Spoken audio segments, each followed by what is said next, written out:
Hey guys, this is Coach Adrian with Blitz Kids, and today we're going to be going over the Italian game. All right, so what is the Italian game? How do we get into the position, and what are we looking for? What is our game plan? Well, it's very simple. We want to control these two center squares with our pawns by placing them on e4 and d4, and then from there we're going to control the e5, d5, c5, and f5 squares, which takes away a lot of our opponent's play from their pieces. So we first start out with e4. This is just pretty simple basics 101, right? And after our opponent plays e5, we're going to play knight f3 with the idea of developing a piece and attacking one of our opponents. If our opponent does not protect this piece, let's say he plays pawn to g6, we play knight takes e5. And it's that simple. Bishop g7, pawn to d4, and we should have a good position here. All right, let's go back. Our opponent has a few responses: pawn to d6. Our opponent has pawn to f6, knight to c6. These are all potential moves that actually do protect the e5 pawn, but the most popular response is knight to c6. And this is the one that we'll be exploring today. A lot of these other sidelines, let's say pawn to f6, have a lot of opening traps to them, and they're not as advantageous. For example, this move, and then you play queen takes c5, queen e7, and queen takes e2, and you actually win material. So the most important one is knight to c6 to know. This is by far the most popular move in this position, which allows us to get into the Italian game with bishop to c4. So this is the start of the Italian game, and let me just promote it real quick. This is the start of the Italian game, and this is one of my favorite openings, my pet line to use. So I actually play this in tournament from time to time.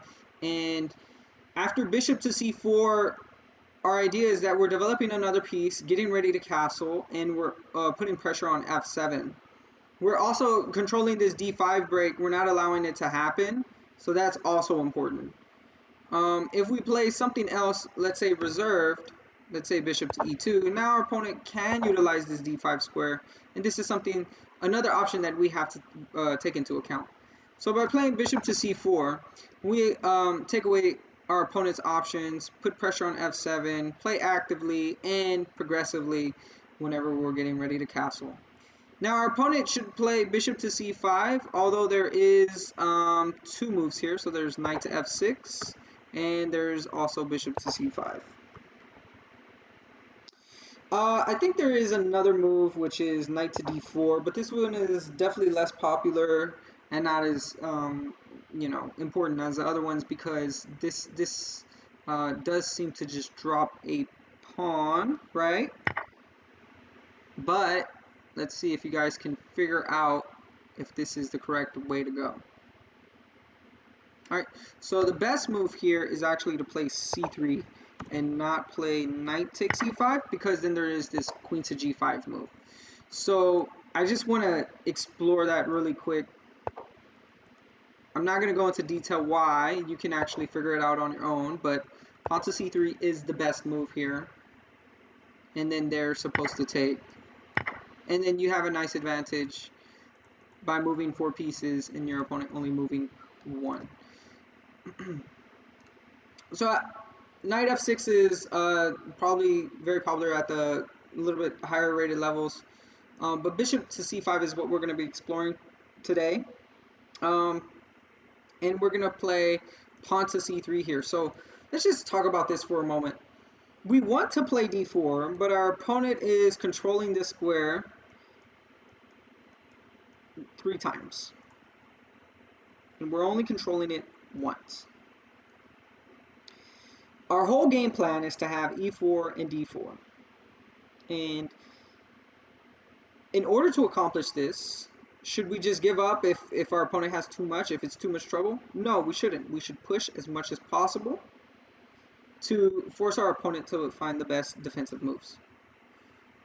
So we don't give up, and instead we play pawn to c3, which in turn takes away the knight's ability to go to c3, which will in turn protect e4. But this is not important, because after knight to f6 to attack the e4 square, we can tempo this bishop here on c5 with pawn to d4 anyway, not allowing this knight to take.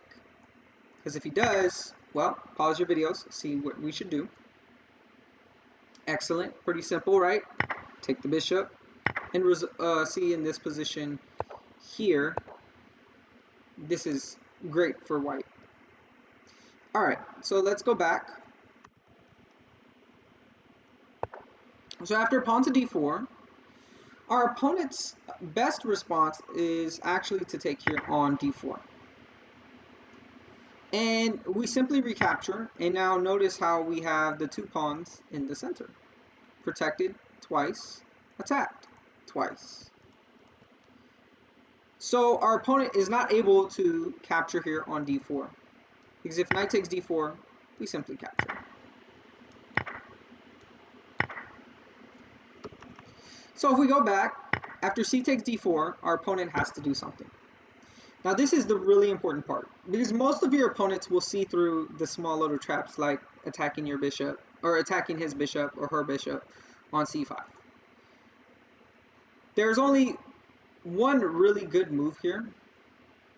If your opponent plays anything else, you should know that you have a good, significant advantage that's practical to play with. And what I mean by that is space. Let's look at an example if they play the wrong move. So just for demonstration purposes, we're going to play the wrong move to show and illustrate how this can be a dominating effect. So the two common bad moves that are played here are bishop to b6 and bishop to e7. Let's first go over bishop to e7. After bishop to e7, we can see that we have full dominance over the center, and we could flex either pawn to d5 or pawn to e5, and attack the knights. So this already is pretty annoying. Let's say pawn to d5. Where does this knight go? If, let's say, knight to a5, I want you to always remember, anytime the knight throws himself on the side in the Italian, just play bishop to d3, and you'll notice that in the near future, b4 will pretty much trap the knight, because he can't go anywhere with this move. Maybe not yet, because the bishop is guarding this square. So we play, let's say, d6. Oh, well, here goes the trap. This works now. b4. And pretty simple to mess up. But if castle, we can't play b4, because bishop takes b4 check. So that's already pretty bad on black. And if knight b8, he's underdeveloping his pieces. So after, ooh, I'm sorry, it looks like I went way back. Let's get rid of these, actually. So now let's look at bishop to b6. And after bishop to b6, well, I do believe e5 is another good move, d5 is another good move, and simply even knight to c3 is a good move. Let's try bishop to g5. This is also another good move. Well, hold on. Actually, yeah, bishop to g5, castle, and now pawn to e5. And we can see that the pin is really strong. Rook to e8 to prevent this, but after something like castle, your opponent has to go for desperate measures here. Maybe pawn to d5. But after a simple bishop to d3, this will be picked off. So after bishop to b6, this is no good as either. So because of the d5 and the e5 push. This is the generic breakdown. If your opponent is playing too slow, without the center, you can push away both of these knights at any moment's notice. Excuse me, I keep being clumsy with the rings. But yeah, e5 or d5 both are sufficient. And even here, just to show an example, yeah, it says e5, but your opponent has to play pawn to d5 here. But all of this is pretty much well calculated here. You don't even have to do this. I think you can play, yeah, d5 here. So there's even some other good moves too. So let's go back. So the best move is to play bishop check. Oh, excuse me, let me go ahead and turn off that. And here, we should play bishop to d2. It's really important to play this, because if we play something like knight to c3, our opponent can capture our center. We don't want our opponent to capture this center, so we play bishop to d2. Now we have pressure here on b4, so they capture, and after we recapture with the knight, we're now protecting the e4 square. So here's another instance where even 1600 rated players and below fall into this trap. And what I mean by this is it's not necessarily a named trap, but it is a very easy position to mess up as black. So for instance, a very natural looking move, again, is castle kingside. But now we can play e5, and the same thing happens. Knight to e8 to move out of the way. And we can see that this knight can go to e4, maybe can go to g5 as well, and continue the attack. I'm even looking at d5, which is really good in this position. Let's see if the computer agrees with me. It likes a bunch of moves. Castle, rook to c1, queen to b3. These are all really good moves. Yeah.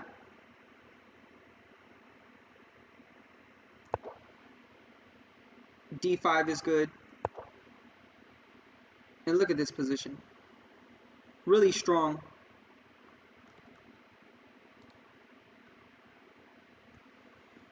Okay. So now let's go back.